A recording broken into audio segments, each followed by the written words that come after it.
নেতাজি সুভাষচন্দ্র বসুর মূর্তি উন্মোচন। ডক্টর কানাইলাল ভট্টাচার্য কলেজের উদ্যোগে নেতাজি সুভাষচন্দ্র বসুর মূর্তি উন্মোচন হয়। মূর্তি উন্মোচন করলেন রাজ্যের যুব কল্যাণ ও ক্রীড়া দপ্তরের প্রতিমন্ত্রী মনোজ তিওয়ারি। অনুষ্ঠানে উপস্থিত ছিলেন কলেজের অধ্যক্ষ ডক্টর কৌস্তব লাহিড়ী, পরিচালন সমিতির সভাপতি পার্থ সারথী অধিকারী, সদস্য শচীন্দ্রনাথ দাস সহ কলেজের সমস্ত অধ্যাপক ও অধ্যাপিকাগণ, এছাড়াও কলেজের সমস্ত ছাত্রছাত্রীরা। আমাদের নিউজ জিএম নিউজ হাওড়া। আমরা খবরের কাছে পৌঁছিয়ে যা সত্য সেটাই পরিবেশন করি। রাজ্যের মাননীয় মন্ত্রী শ্রী মনোজ তিওয়ারিকে পেয়ে আমরা সম্মানিত, উদ্বুদ্ধ, গর্বিত। মাননীয় মন্ত্রী মান্যবর শ্রী মনোজ তিওয়ারিকে অনুরোধ করব, নেতাজি সুভাষচন্দ্র বসুর যে পূর্ণাঙ্গ মূর্তি কলেজ প্রাঙ্গণে প্রতিষ্ঠিত হয়েছে তার আবরণ উন্মোচন করে শুভ উদ্ঘাটন করার জন্য। বন্দে মাতরম, বন্দে মাতরম, জয় হিন্দ, জয় হিন্দ, জয় হিন্দ, জয় হিন্দ, জয় হিন্দ, জয় হিন্দ। এবার অর্পণ করুন।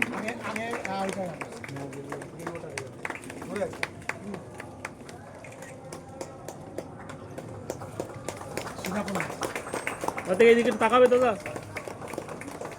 বিনম্র ধন্যবাদ মাননীয় মন্ত্রী শ্রী মনোজ তিওয়ারি মহোদয়কে। তার স্বহস্তে তিনি নেতাজি পূর্ণাঙ্গ যে মূর্তি তাতে মাল্যদান করলেন। পরিচালন সমিতির অন্যতম সদস্য মাননীয় শ্রী শচীন্দ্রনাথ দাস মহাশয়,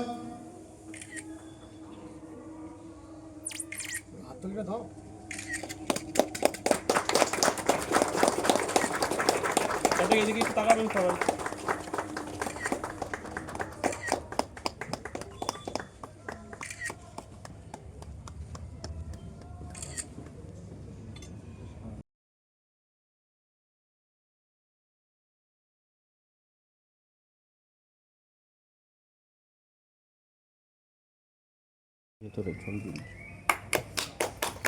মাল্যদান করবেন পরিচালন সমিতির মাননীয় সদস্য শ্রী শচীন্দ্রনাথ দাস মহাশয়। প্রদান করবেন ডক্টর কানাইলাল ভট্টাচার্য কলেজের অধ্যক্ষ সম্মানীয় ডক্টর কৌস্তব লাহিড়ী মহাশয়।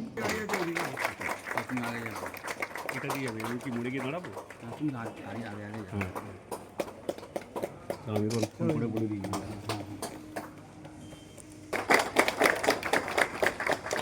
এবার আমরা বক্তব্য রাখার সেরকম অবকাশ নেই, তবুও সাহেব বললেন, আমি সবসময় এটাই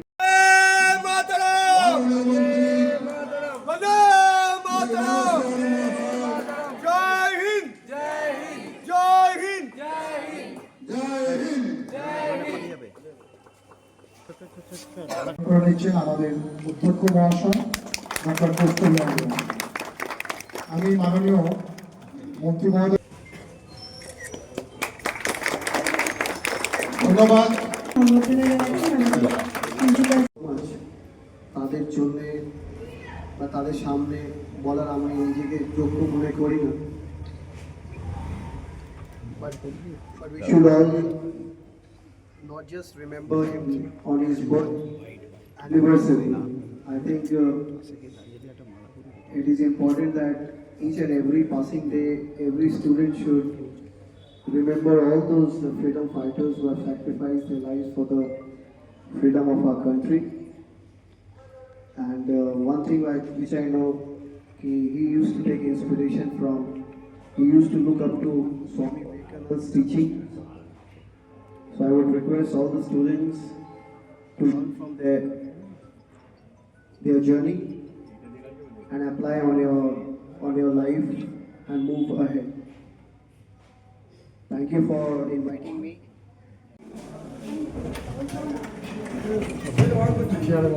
মন দুঃখ হয় বা কিছু হয়, তারা ভিডিওর মাধ্যমে আমরা দেখি তারা প্রকাশ করে, কি কাশ আমার মা বাবা একটু বেশি সময় আমাকে দিত, ভালোবাসতো, আর একটু আমার মনের কথাটা জানার চেষ্টা করতো।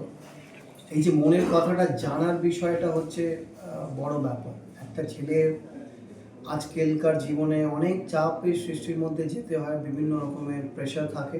পড়াশোনা তো অবশ্যই একটা বড় প্রেশার থাকেই, বাট অন্য অন্য প্রেশারও থাকে। তো আমার মনে হয় মা বাবাদেরকে একটু সময় বার করে, মানে আউট অফ দ্য ওয়ে গিয়ে একটু তার মন কেমন আছে, কী ভাবনা চিন্তা করছে, রেগুলার ইন্টারাকশন যদি করা হয়, আমার মনে হয় then they will come back into the track. মানে আপনি বলতে চাইছেন আজকে নেতাজির জন্মদিবস পালিত হচ্ছে সব জায়গায়। রাজ্যের মুখ্যমন্ত্রী যেমনি মালদায় করছেন, সেরকম আপনিও মন্ত্রী হয়ে আপনি বিভিন্ন জায়গায় অনুষ্ঠান সূচিতে আপনি অংশগ্রহণ করছেন। আজকে আপনি কানাইলাল কলেজে আপনি এসেছেন, কেমন লাগছে এবং কী বলবেন আজকে এই অভিজ্ঞতাকে? দেখো, ভালো লাগছে অবশ্যই।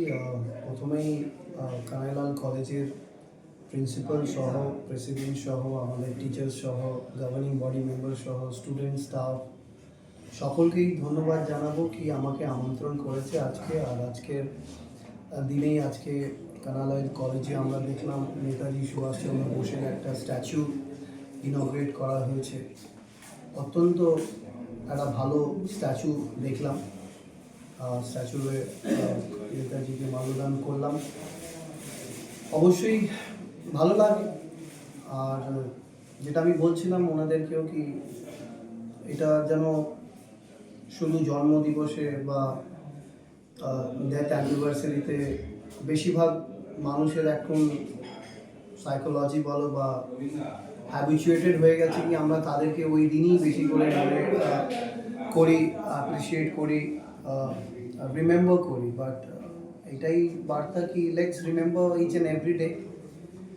Let's not take it for granted ki the amount of hard work, the amount of sacrifice they made for the freedom of our country, it should not go in vain basically.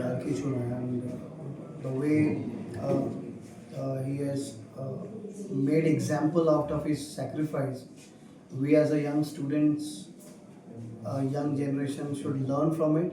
And I think principals and teachers are there to teach these guys the importance of those sacrifices. He was one of the greatest freedom fighters India has ever seen. Along with him, there were so many others as well. So let's remember and give the respect which is due for him. মানে এখনকার নতুন মোবাইলে আসক্ত হয়ে গেছেন এবং যে মনীষীরা যাদের জন্য দেশ স্বাধীন হয়েছে তাদের সম্বন্ধে অনেকে জানেন না। তাদের জন্য কি নতুন প্রজন্মকে কি বার্তা দেবেন তাদেরকে জানার জন্য? দেখো, নতুন প্রজন্মকে আমি তাদেরকে সব দোষ দেব না। আই থিঙ্ক সবচেয়ে বড় চ্যালেঞ্জ হচ্ছে আজকালকার জেনারেশনে ইজ প্যারেন্টিং হচ্ছে সবচেয়ে বড় চ্যালেঞ্জিং বিষয়। If the parents are disciplined, and then I think parents are disciplined থাকলে ওই ডিসিপ্লিনের যে হ্যাবিচুয়েশনটা আছে সেটা কিন্তু ছেলেদের মেয়েদের মধ্যে ছড়ায়। আমরা লিডারদেরকে বলি যদি নেতৃত্ব ভালো যদি না হয় তাহলে অবশ্যই ভালো চলবে না, যে কোনো সংগঠন বলো বা অর্গানাইজেশন বলো। Similarly, if the parents, mom and dad, elder brothers, তারা যদি স্ট্রিক্ট না হয়, স্ট্রিক্ট মানে not overly strict, but make sure কি they teach discipline and importance as well. আর বেশি করে সময় দেওয়াটা আমার মনে হয়